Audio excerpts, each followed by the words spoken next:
All right, so this is going to be RFK. He is supposed to be coming out here, and basically he's stepping down. He's not going to run for president anymore.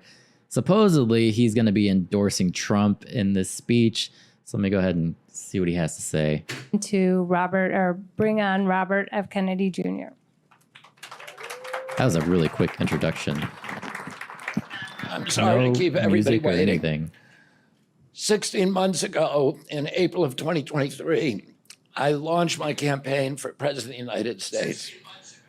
I began this journey as a Democrat, the party of my father, my uncle, the party which I pledged my own allegiance to long before I was old enough to vote. I attended my first Democratic convention at the age of 6 in 1960. And back then, the Democrats were the champions of the Constitution, of civil rights. The Democrats stood against authoritarianism, against censorship, against colonialism, imperialism, and unjust wars. We were the party of labor, of the working class. Jesus. The Democrats were the party of government transparency and the champion of the environment. Our party was the bulwark against big money interests and corporate power. True to its name, it was the party of democracy.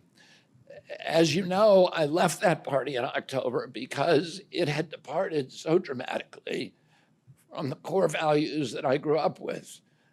It had become the party of war, censorship, corruption, big pharma, big tech, big ag, and big money. When it abandoned democracy by canceling the primary to conceal the cognitive decline of the sitting president, I left the party to run as an independent.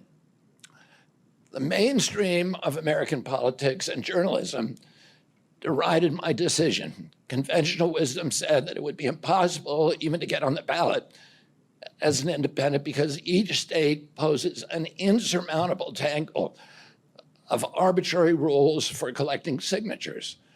I would need over 1 million signatures, something no presidential candidate in history had ever achieved.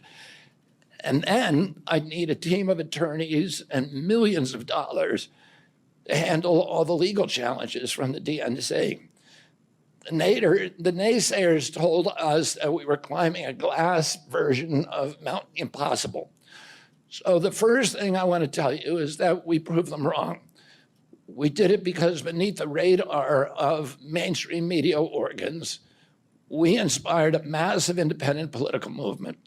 More than 100,000 volunteers sprang into action, hopeful that they could reverse our nation's decline. Many worked 10-hour days, sometimes in blizzards and blazing heat. They sacrificed family time, personal commitments, and sleep month after month, energized by a shared vision of a nation healed of its divisions. They set up tables at churches and farmers' markets. They canvassed door to door. In Utah and in New Hampshire, volunteers collected signatures in snowstorms, convincing each supporter to stop in the frigid cold, to take off their gloves, and to sign legibly. During a heat wave in Nevada, I met a tall, athletic volunteer who cheerfully told me that he had lost 25 pounds collecting signatures in 117-degree heat. To finance this effort, young Americans donated their lunch money, and senior citizens gave up part of their Social Security checks. Our 50-state organization collected those millions of signatures and more. No presidential campaign in American political history has ever done that. And so I want to thank all of those dedicated volunteers and congratulate the campaign staff who coordinated this enormous logistical feat. Your accomplishments were regarded as impossible. You carried me up that glass mountain. You pulled off a miracle. You achieved what all the pundits said could never be done. You have my deepest gratitude, and I'm never going to forget that, not just for what you did for my campaign, but for the sacrifices you made because you love our country. You showed everyone that democracy is still possible here. It continues to survive in the press and in the idealistic human energies that still thrive beneath the canvas of neglect and of official and institutional corruption. Today, I'm here to tell you that I will not allow your efforts to go to waste. I'm here to tell you that I will leverage your tremendous accomplishments to serve the ideals that we share, the ideals of peace, of prosperity, of freedom, of health, all the ideals that motivated my campaign. I'm here today to describe the path forward that you've opened with your commitment. Here we go. And with your hard labors. Now, in an honest system, I believe that I would have won the election. In a system the kind that my father and my uncles thrived in, a system with open debates, with fair primaries, with regularly scheduled debates, with fair primaries, and with a truly independent media untainted by government propaganda and censorship. In a system of nonpartisan courts and election boards, everything would be different. After all, the polls consistently showed me beating each of the other candidates, both in favorability and also in head-to-head matchups. But I'm sorry to say that while democracy may still be alive at the grassroots, it has become little more than a slogan for our political institutions, for our media, and for our government, and most sadly at all for me, for the Democratic Party. In the name of saving democracy. What's going on, Paul? Welcome back. Your guy RFK here is trashing your party.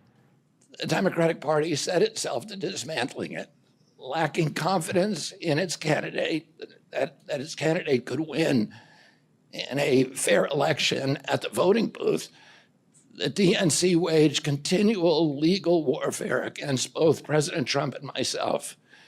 Each time that our volunteers turned in those towering boxes of signatures needed to get on the ballot, the DNC dragged us into court, state after state, attempting to erase their work and to subvert the will of the voters who had signed those petitions.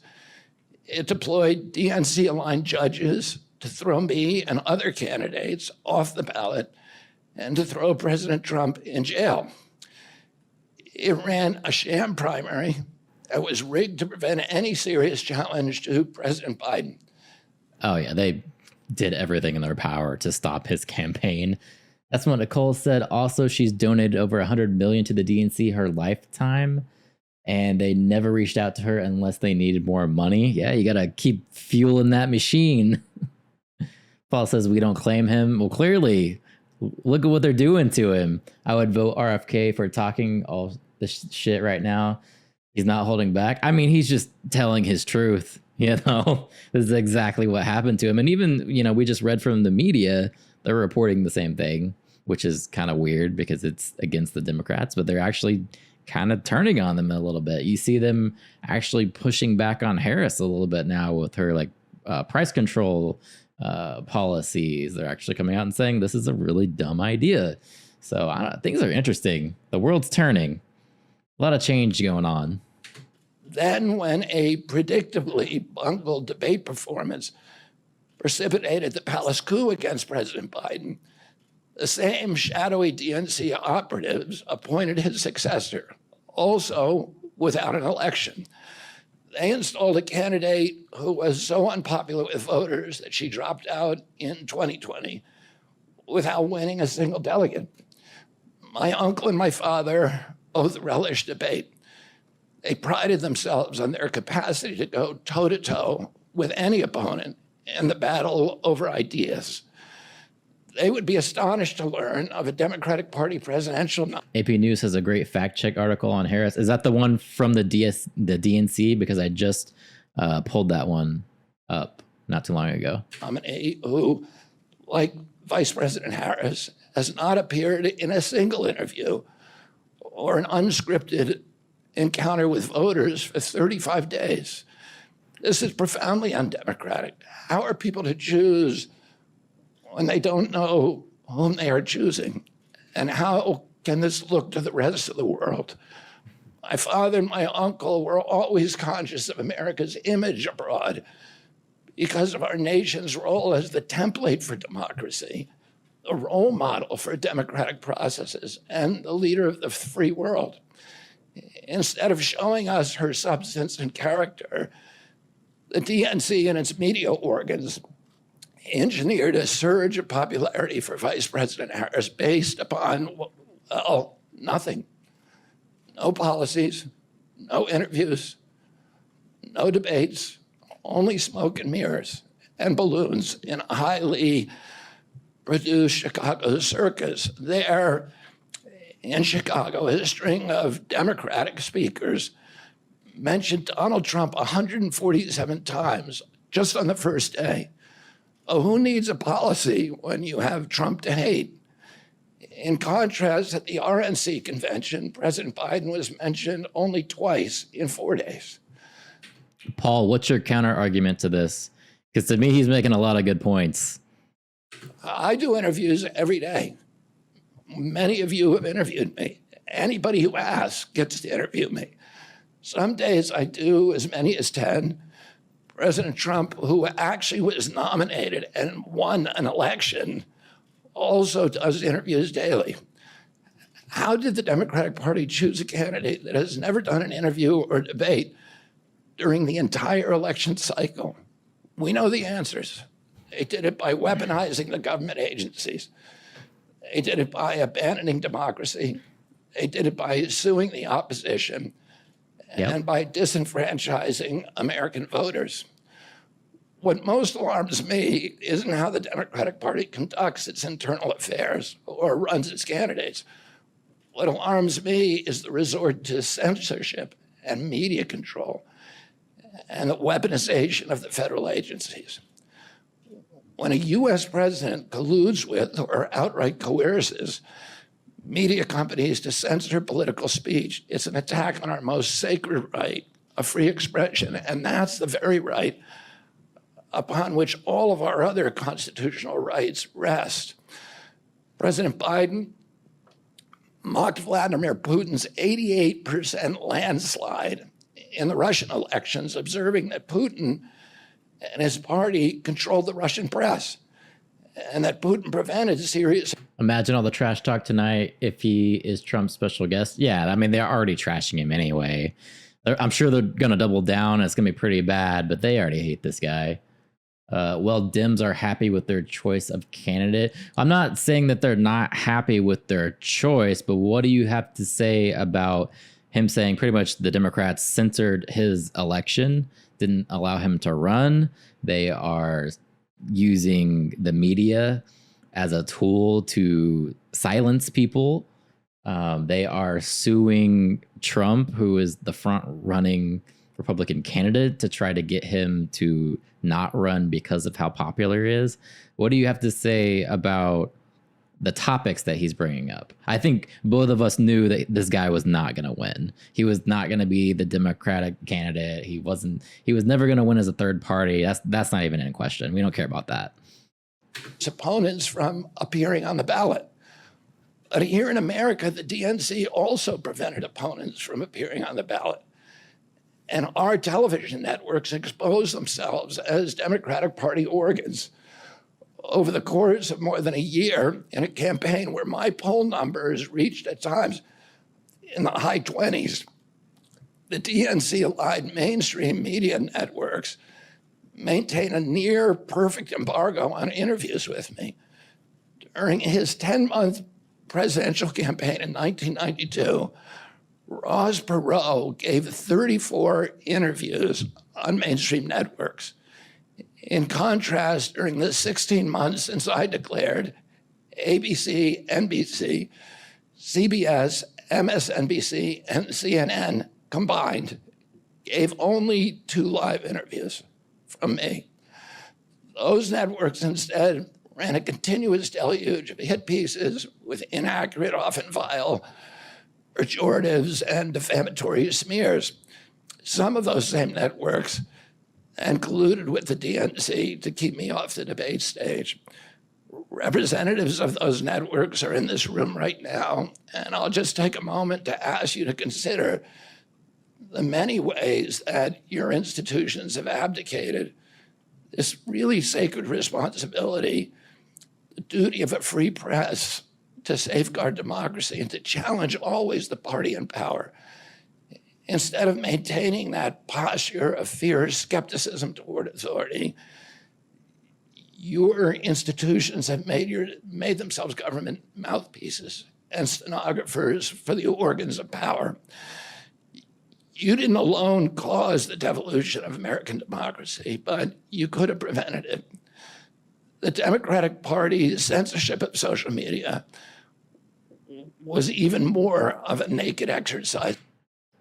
This is another vote blue no matter who type of year, and that worked out so well. Yeah, I would agree with you that Kamala was never likable. Yeah, the media didn't like her. They flipped on her when she became the candidate, and I think it has more to do with people not liking Trump.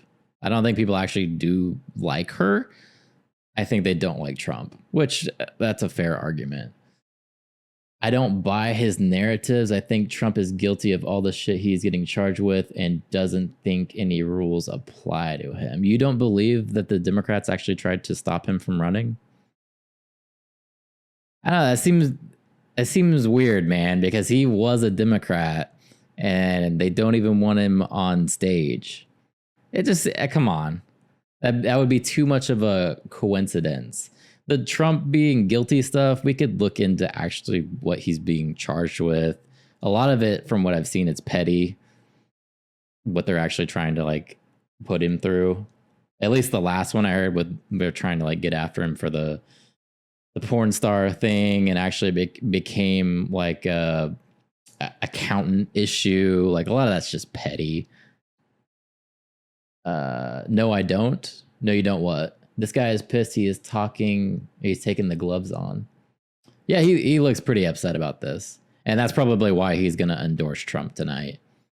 And that's honestly a pretty good endorsement because people do like RFK. As executive power. This week, a federal judge, Terry Doty, upheld my injunction against President Biden, calling the White House's censorship project, quote, the most egregious violation of the First Amendment in the history of the United States of America.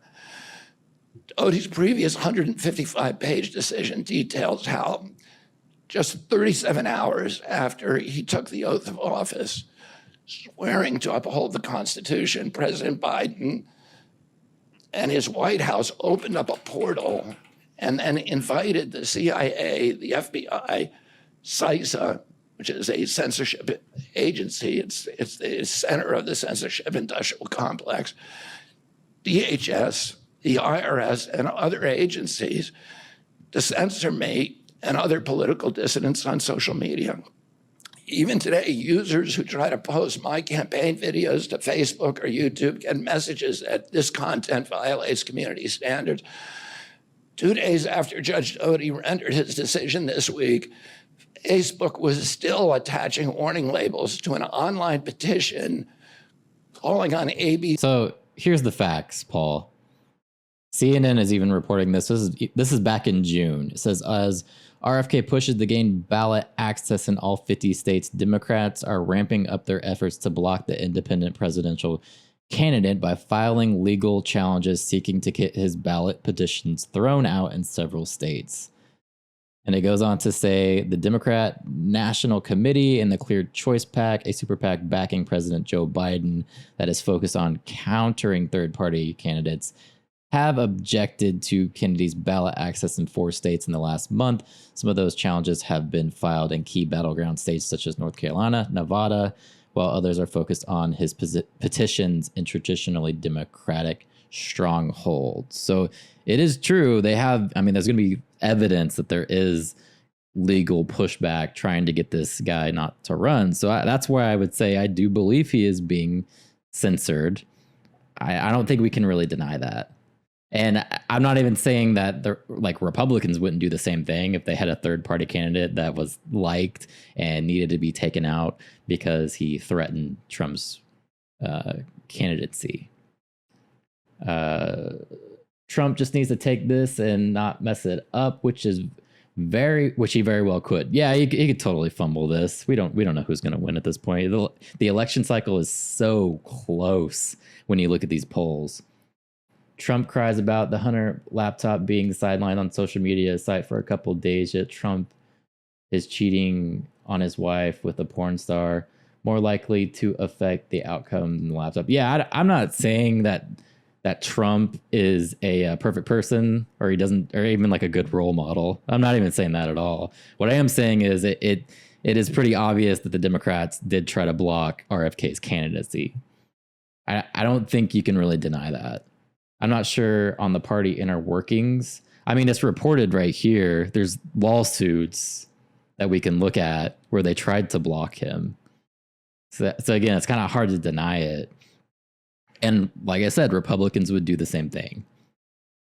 You know, this is politics, baby. It's shady. Of course they don't want this guy out there. If they can block him, of course they're going to. If they have control of the media, of course they're going to censor the media. It's just the tables are starting to turn where Democrats don't have an entire control of the media, and there's a lot of different narratives getting out there now because of X. It would have cost him the election, I believe. The Hunter Biden laptop thing or the porn star thing with Trump. Because I think when it comes to Trump running, his people that actually want to vote for Trump don't really care about him cheating on his wife. I mean, they probably wish he was more of moral character like an Obama, but this is the guy that's actually siding with the policies that they believe. So they're still going to vote for him. I'm not denying that. The blocking his candidacy. Okay, I thought you were talking about that. That's why the Democrats hated or started hating on Elon because he didn't hide the censored posts. Exactly. You have different narratives being thrown out there now, so things are getting squirrely.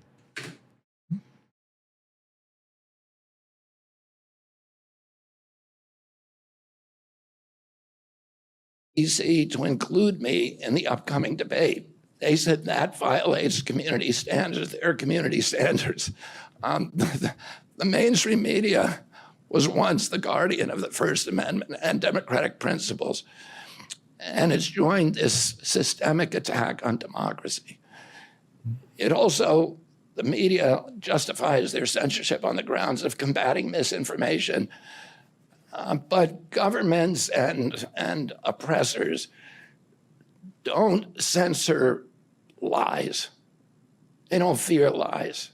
They fear the truth, and that's what they censor. And I don't want any of this to sound like a personal complaint, because it's not. For me, it's all part of a journey, and it's a journey that I signed up with. It's a terrible journey. But I need to make these observations because I think they're critical for us doing the thing that we need to do as citizens in a democracy to assess where we are in this country and what our democracy still looks like, and the assumptions about U.S. leadership around the globe. And are we living up? Are we really still a role model for democracy in this country? Right. So all of this information that he is letting out here is a bad look for the Democratic Party. I think we have to agree on that at least, especially because it's mostly true. You know, you said you're not denying it. The lawsuits are there. It shows what they're trying to do. It's definitely un-American. And name one politician that hasn't paid a mistress to keep quiet or have a secret abortion, right? Any platformed, I'm not going to say that word, but I don't know if that's actually true. I might look it up and get me put on a government list, but I'm going to look it up in a sec. People against shouldn't be having secret. Wait, people against about shouldn't be having secret ones, in my opinion, hypocritical. I don't know what they're saying. I'm going to see if he actually was platforming those people. Have we made it, a kind of a joke? And here's the good news. While mainstream outlets denied me a critical platform, they didn't shut down my ideas, which have especially flourished among young voters and independent voters, All good, man. thanks to the alternative media. Many months ago, I promised the American people that I would withdraw from the race if I became a spoiler. A spoiler is someone who will alter the outcome of the election but has no chance of winning. In my heart, I no longer believe that I have a realistic path to electoral victory in the face of this relentless systematic censorship and media control. So I cannot in good conscience ask my staff and volunteers to keep working their long hours or ask my donors to keep giving when I cannot honestly tell them that I have a real path to the White House.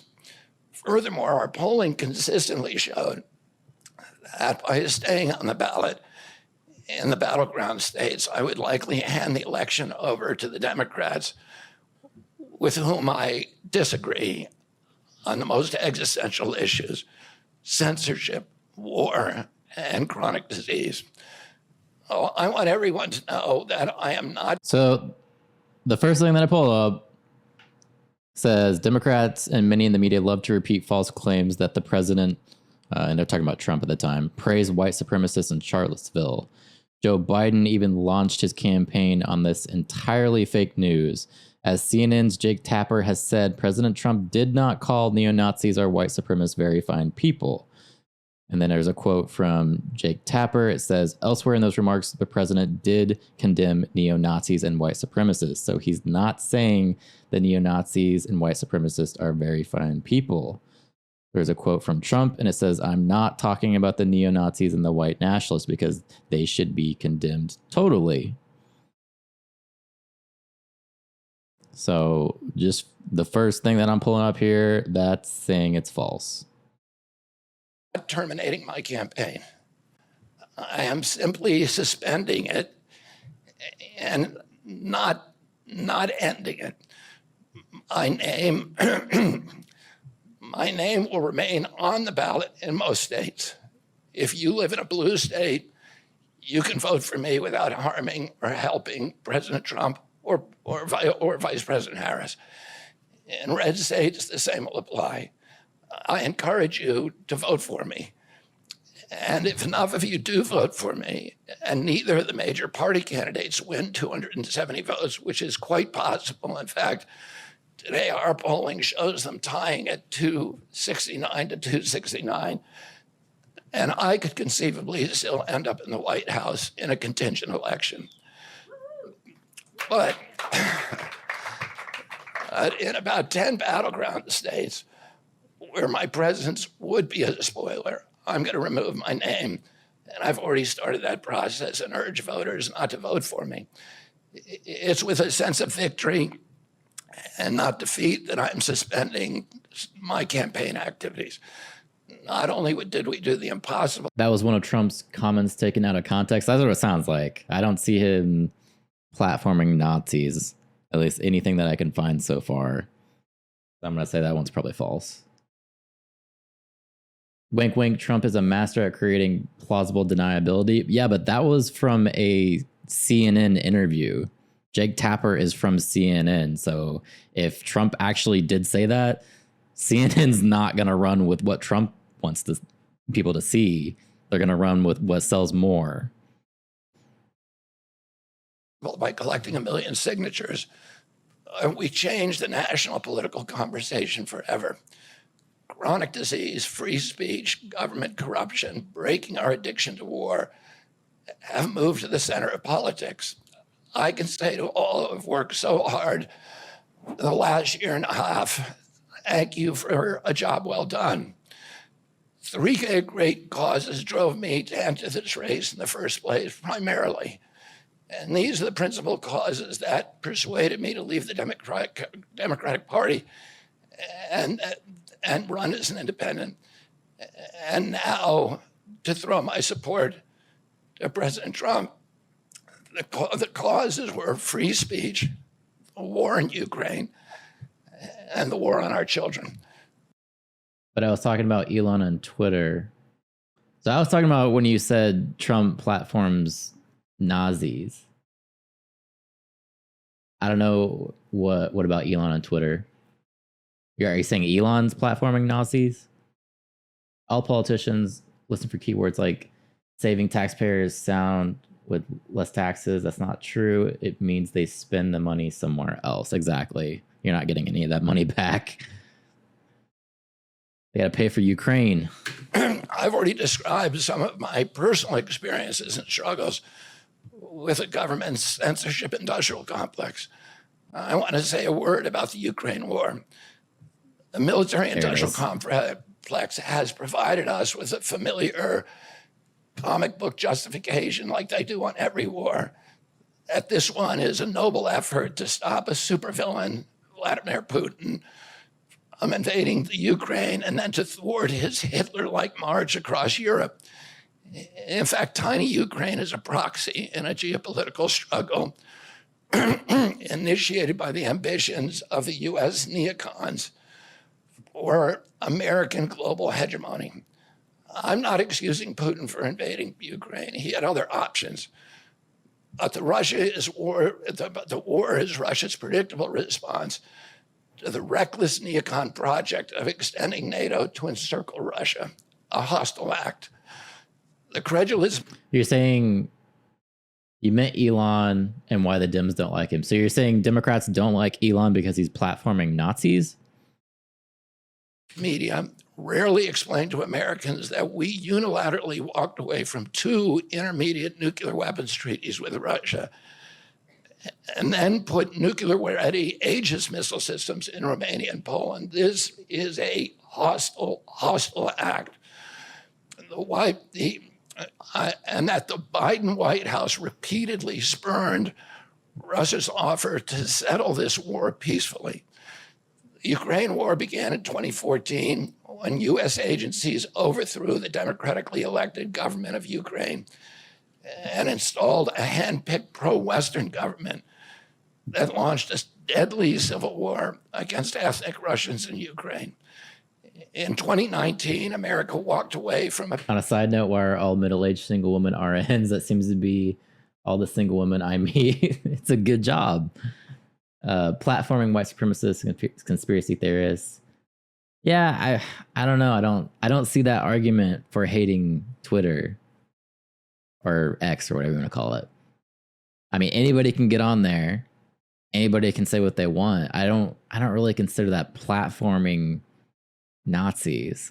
They even call it like the town center of the internet.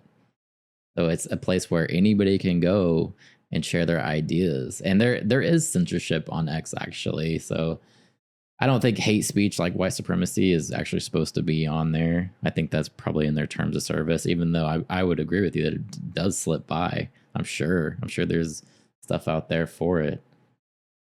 I don't think more censorship is always good. I think more conversation should be probably the solution for that.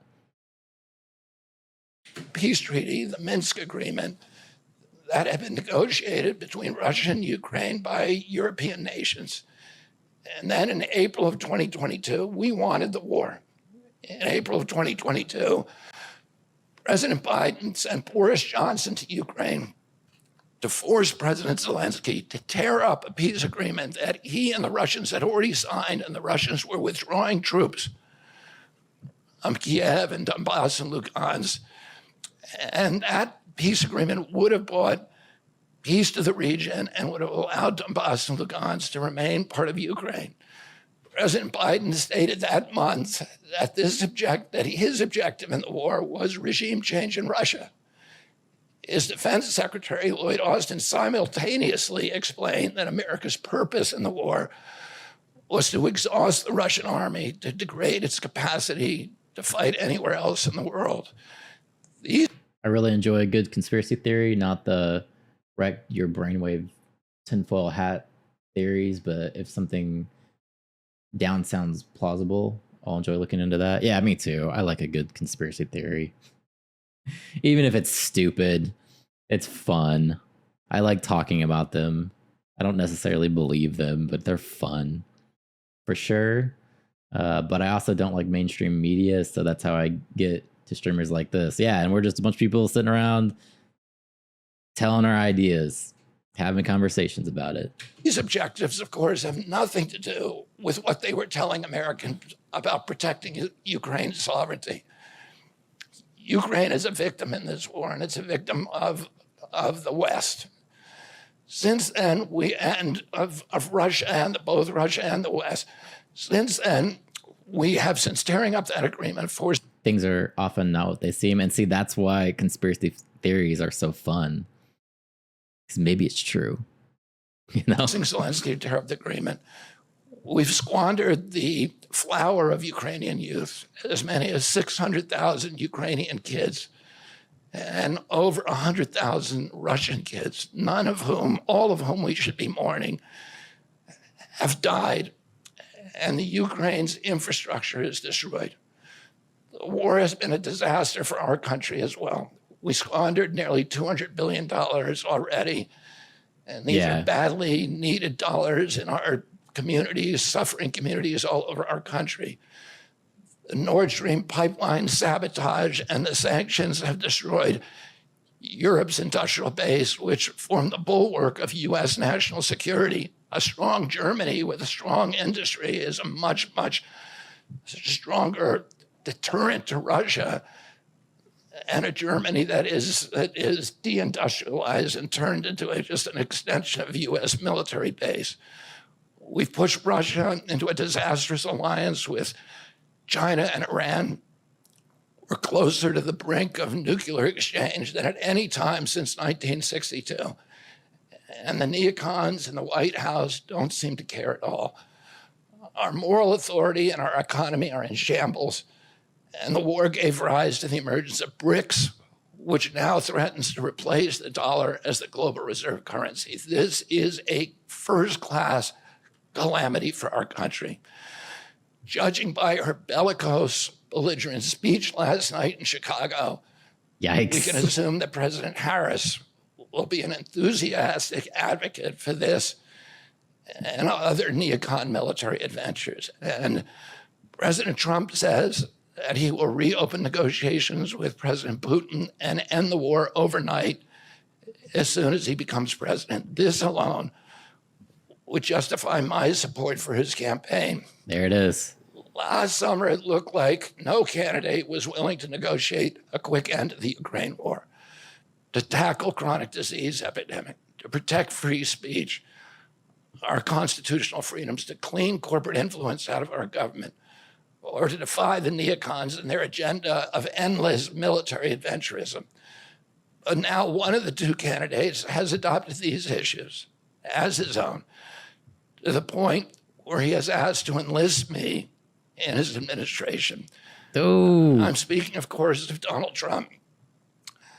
Less than 2 hours after President Trump narrowly escaped assassination, Callie Means called me on my cell phone. I was then in Las Vegas. Callie is arguably the leading advocate for food safety, for soil regeneration, and for ending the chronic disease epidemic that is destroying America's health and ruining our economy. Callie has exposed the insidious corruption at the FDA, the NIH, the HHS, and the USDA that has caused the epidemic. Callie had been working on and off for my campaign, advising me on those subjects since the beginning. And those subjects have been my primary focus for the last 20 years. I was delighted when Callie told me that day that he had also been advising President Trump. He told me President Trump was anxious to talk to me about chronic disease and other subjects and to explore avenues of cooperation. He asked if I would take a call from the president. President Trump telephoned me a few minutes later, and I met with him the following day. A few weeks later, I met again with President Trump and his family members and closest advisors in Florida. In a series of long, intense discussions, I was surprised to discover that we are aligned on many key issues. In those meetings, he suggested that we join forces as a unity party. We talked about Abraham Lincoln's team of rivals, That arrangement would allow us to disagree publicly and privately and fiercely, if need be, on issues over which we differ, while working together on the existential issues upon which we are in concordance. I was a ferocious critic of many of the policies during his first administration, and there are still issues and approaches upon which we continue to have very serious differences. But we are aligned with each other on other key issues, like ending the forever wars, ending the childhood disease epidemics, securing the border, protecting freedom of speech, unraveling the corporate capture of our regulatory agencies, getting the U.S. intelligence agencies out of the business of propagandizing and censoring and surveilling Americans and interfering with our elections. Following my first discussion with President Trump, I tried unsuccessfully to open similar discussions with Vice President Harris. Vice President Harris declined to meet or even to speak with me. Suspending my candidacy is a heart-rending decision for me, but I'm convinced that it's the best hope for ending the Ukraine war and ending the chronic disease epidemic that is eroding our nation's vitality from the inside, and for finally protecting free speech. I feel a moral obligation to use this opportunity to save millions of American children above all things.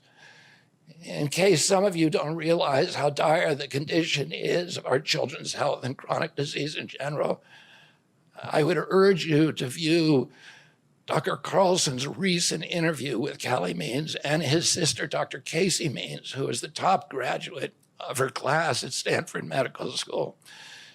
This is an issue that affects all of us far more directly and urgently than any culture war issue and all the other issues that we obsess on and that are tearing apart our country. This is the most important issue.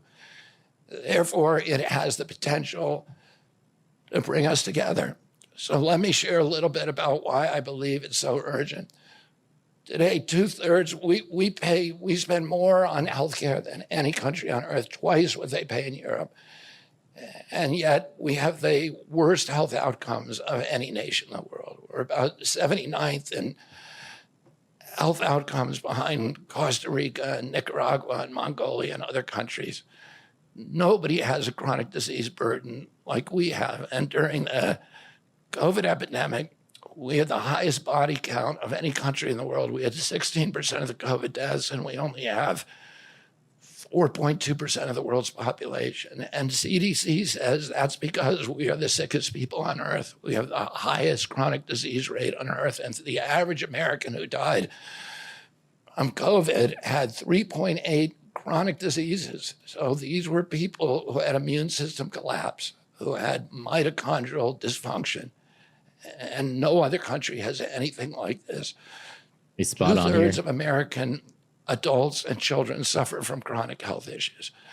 50 years ago, that number was less than 1%. So we've gone from 1% to 66%. In America, 74% of Americans are now overweight or obese, and 50% of our children. 120 years ago, when somebody was obese, they were sent to the circus. There were case reports done about them. Obesity was almost unknown. In Japan, the childhood obesity rate is 3% compared to 50% here. Jesus. Half of Americans have prediabetes or type 2 diabetes. When my uncle was president, I was a boy, juvenile diabetes was effectively non-existent. A typical pediatrician would see one case of diabetes during his entire career, a 40 or 50-year career. Today, 1 out of every 3 kids who walks through his office door is diabetic or pre-diabetic. And the mitochondrial disorder that caused diabetes also causing Alzheimer's, which is now classified as diabetes. And it's costing this country more than our military budget every year. There's been an explosion of neurological illnesses that I never saw as a kid: ADD, ADHD, speech delay, language delay, Tourette's syndrome, narcolepsy, ASD, Asperger's, autism.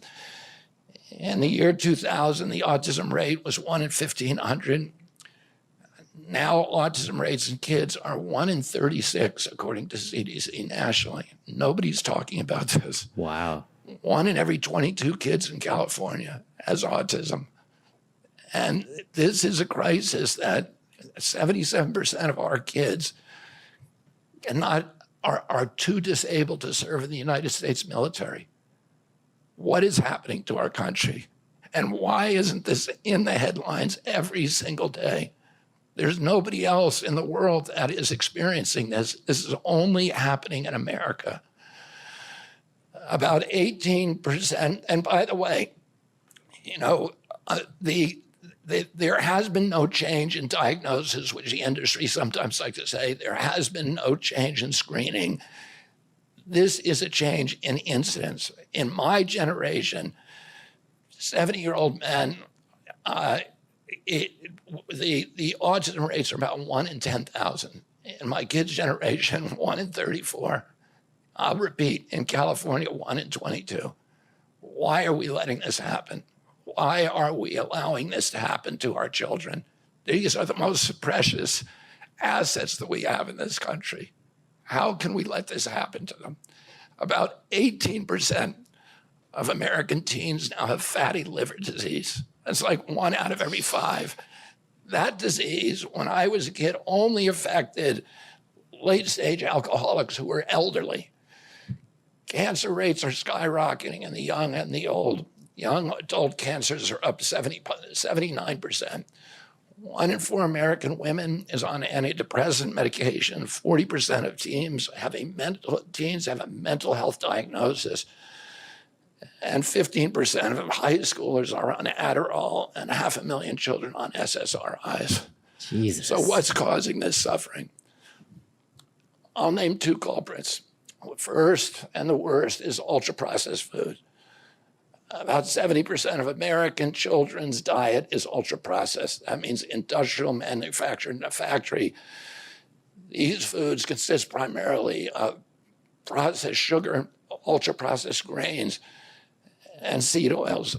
Laboratory scientists many of whom formerly worked for the cigarette industry, which purchased all the big food companies in the 1970s and 80s, deployed thousands of scientists to figure out new chemicals to make the food more addictive. And these ingredients didn't exist 100 years ago. Humans aren't biologically adapted to eat them. Hundreds of these chemicals are now banned in Europe, but ubiquitous in American processed foods. The second culprit is toxic chemicals in our food, our medicine, in our environment. Pesticides, food additives, pharmaceutical drugs, and toxic waste permeate every cell of our bodies. The assault on our children's cells and hormones is unrelenting. To name just one problem, many of these chemicals increase estrogen because young children are ingesting so many of these hormone disruptors. America's puberty rate is now occurring at age 10 to 13, which is 6 years earlier than girls were reaching puberty in 1900. Our country has the earliest puberty rates of any continent on the earth. And no, this isn't because of better nutrition. This is not normal. Breast cancer is also estrogen driven, and it now strikes 1 in 8 women. We are mass poisoning all of our children and our adults. Considering the grievous human cost of this tragic epidemic of chronic disease, it seems almost crass to mention the damage it does to our economy. But I'll say, it is crippling the nation's finances. When my uncle was president, our country spent $0 on chronic disease. Today, government healthcare spending is almost all for chronic disease. And it's double the military budget. And it is the fastest growing budget item in the federal budget. And chronic disease costs more to the economy as a whole, costs at least $4 trillion, 5 times our military budget. And that's a 20% drag on everything we do and everything we aspire to. Poor and minority communities suffer disproportionately. People who worry about DEI or about bigotry of any kind, this dwarfs anything. We are poisoning the poor. We are systematically poisoning minorities across this country. Industry lobbyists have made sure that most of the food stamp lunch program, about 70% of food stamps and about 70 or 77% of school lunches are processed foods. There's no vegetables. There's nothing that you would want to eat. We are just poisoning the poor citizens, and that's why they have the highest chronic disease burden of anybody, any demographic in our country, and the highest in the world. The same food industry lobbied to make sure that nearly all agricultural subsidies go to commodity crops that are the feedstock of processed food industry. These policies are destroying small farms and they're destroying our soils. We give about, I think, 8 times as much in subsidies to tobacco than we do to fruits and vegetables. It makes no sense. If we want a healthy country, the good news is that we can change all this. We can change it very, very quickly. America can get healthy again. To do that, we need to do 3 things. First, we need to root out the corruption in our health agencies. Why the hell would anyone support a lying fascist like Trump? Can't they see who he is and what he stands for? Project 2025 is pure garbage, and he is a true danger to America and Europe. Well, he pretty much, you're talking about RFK, he just laid out why he is supporting Trump. So it was pretty much all in his speech why he feels like he needed to support Donald Trump. Second, we need to change incentives in our healthcare system. And third, we need to inspire Americans to get healthy again. 80% of NIH grants go to people who have conflicts of interest. These are the people, virtually everybody who sits, Joe Biden just appointed a new panel to NIH to decide the food recommendations. And they're all people who are from the industry. They're all people who are from the processed food companies. They're deciding what Americans, here is healthy. And the recommendations on the food pyramid and what goes to our school lunch programs, what go to the program, the Swiss program, the food stamp programs. They're all corrupted and conflicted individuals. These agencies, the FDA, USDA, and CDC, all of them are controlled by giant for-profit corporations. 75% of the FDA's funding doesn't come from taxpayer, it comes from pharma. And pharma executives and consultants and lobbyists cycle in and out of these agencies with President Trump's backing. I'm going to change that. We're going to staff these agencies with honest scientists and doctors who are free from industry funding. We're going to make sure the decisions of consumers, doctors, and patients are informed by unbiased science. A sick child is the best thing for the pharmaceutical industry. When American children or adults get sick with a chronic condition, they're put on medication for their entire life. Imagine what will happen when Medicare starts paying for Ozempic, which costs $1,500 a month, and it's being recommended for children as young as 6, all for a condition, obesity, that is completely preventable and barely even existed 100 years ago. And 74% of Americans are obese. The cost, if all of them took their Ozempic prescription, is $3 trillion a year. This is a drug that is made by Novo Nordisk, the biggest company in Europe. It's a Danish company, and the Danish government does not recommend it. It recommends change in diet to treat obesity and exercise. And in our country, the recommendation now is for Ozempic to children at age 6. Novo Nordisk, the biggest Jesus. company in Europe, and virtually its entire value is based upon its projections of what it's going to sell, of the Ozempic it's going to sell to America. And we have the food lobbyists have a bill in front of Congress today that is backed by the White House, backed by Vice President Harris and President Biden to allow this to happen. This $3 trillion cost that is going to bankrupt our country. For a fraction of that amount, we could buy organic food for every American family, 3 meals a day, and eliminate diabetes altogether. We're going to bring healthy food back to school lunches.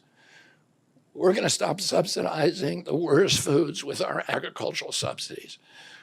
We're going to get toxic chemicals out of our food. We're going to reform the entire food system. And for that, we need new leadership in Washington.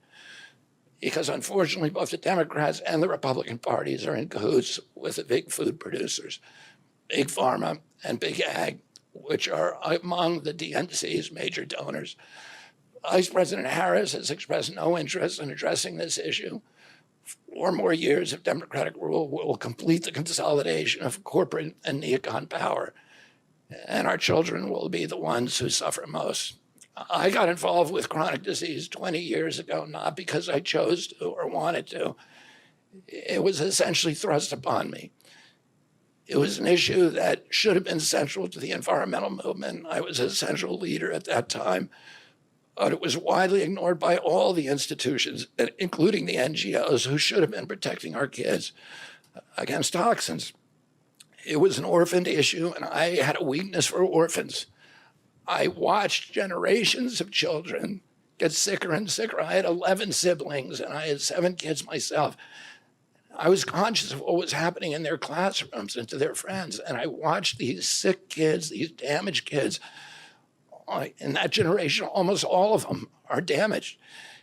And nobody in power seemed to care or to even notice. For 19 years, I prayed every morning that God would put me in a position to end this calamity. The chronic disease crisis was one of the primary reasons for my running for president, along with ending censorship in the Ukraine war. It's the reason I've made the heart-wrenching decision to suspend my campaign and to support President Trump. This decision is agonizing for me because of the difficulties it causes my wife and my children and my friends. But I have the certainty that this is what I've meant to do. And that certainty gives me internal peace, even in storms. If I'm given the chance to fix the chronic disease crisis and reform our food production, I promise that within 2 years, we will watch chronic disease burden lift dramatically. We will make Americans healthy again. Within 4 years, America will be a healthy country. We will be stronger, more resilient, more optimistic, and happier. I won't fail in doing this. Ultimately, the future, however it happens, is in God's hands and in the hands of the American voters. Jesus, that's getting deep. Yeah, this speech is getting good. You're right. He was kind of dragging on there for a little bit, but once he went into this food supply stuff, I'm like, oh my God. Want to know something funny? Kamala Harris doesn't have any of her policies on her website, but you can donate for the entire 2025 project plan. Yeah, I know. I looked a couple of weeks ago and she didn't have any policies on there. I thought she was supposed to add some this week for the DNC, but as she started coming out last week and announcing her plans, things like price controls and all that, the media was kind of lashing out at her a little bit. So maybe she's revising her plans again before she actually puts it in writing. He won't do that. He's friends with Putin. He looks up to him. He wants to transform America into a fascist regime. He said that he wants to get paid to protect Europe. He's a criminal. It's not really much in that. So, but yeah, man, that was deep. This guy's getting deep with the food supply. People can't enter the military, which is true. I was seeing a lot of people fail their PT test as I was exiting the military. The Air Force was going back to taping the waist of airmen making sure they actually meet height and waist circumference. And I know a lot of people were failing that. When they actually brought the tape test back, they had to give people a full year just to prepare, because people had got so obese during COVID. They had suspended PT tests during COVID. Wasn't a lot of people working out during COVID. And for years, that just kind of dragged on. And then they, even up to this year, this is the year that they're actually supposed to be tested on their waist measurements. So I know getting people into the military is not easy. People are not meeting BMI standards to get them in there. And just in general, man, like you go out, you go to some place like Walmart and just look around. You see people are not healthy. He is absolutely right. There is a huge issue. You can almost look at those people and assume if they're morbidly obese, they probably have high blood pressure and God knows what else. Yeah, this is intense. And those of President Trump. If President Trump is elected and honors his word, the vast burden of chronic disease that now demoralizes and bankrupts the country will disappear. This is a spiritual journey for me. I reached my decision through deep prayer, through hard-nosed logic, and I asked myself, what choices must I make to maximize my chances to save America's children and restore national health? I felt that if I refused this opportunity, I would not be able to look myself in the mirror, knowing that I could have saved lives of countless children. I had the opposite issue. Chad says my fat ass had issues with the waist tape, but back then my 1.5 miles was 9:30. I'm fat, but I can run. I had the opposite issue. I couldn't run, but I had no problem with the tape test. I could eat whatever I want, didn't care, but I didn't like running. I hated running. I'll go lift. That was fun. Oh, but people want to actually make me go run. Nah, bro, I'm good. And reverse this country's chronic disease epidemic. I'm 70 years old. I may have a decade to be effective. I can't imagine that President Harris would allow me or anyone to solve these dire problems. After 8 years of President Harris, any opportunity for me to fix the problem will be out of my reach forever. He's crying. President Trump has told me that he wants this to be his legacy. I'm choosing to believe that this time he will follow through. His son, his biggest donors, his closest friends, and all support this objective. My joining the Trump campaign will be a difficult sacrifice for my wife and children, but worthwhile if there's even a small chance of saving these kids. Ultimately, the only thing that will save our country and our children is if we choose to love our kids more than we hate each other. That's why I launched my campaign to unify America. My dad and uncle made such an enduring mark on the character of our nation, not so much because of any particular policies that they promoted, but because they were able to inspire profound love for our country and to fortify our sense of ourselves as a national community held together by ideals.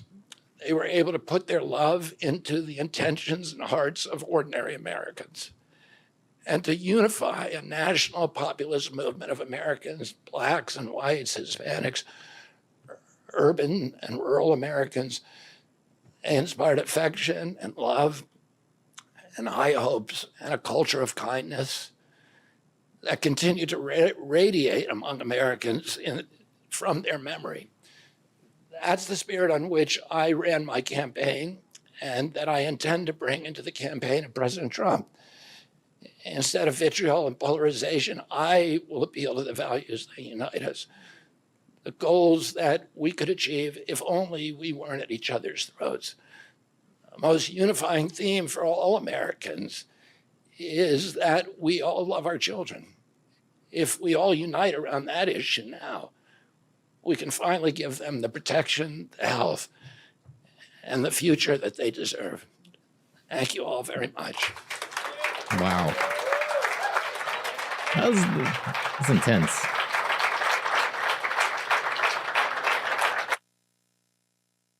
All right, so there you have it. RFK endorsing Donald Trump. Kind of curious to see what Kamala is going to have to say about that one.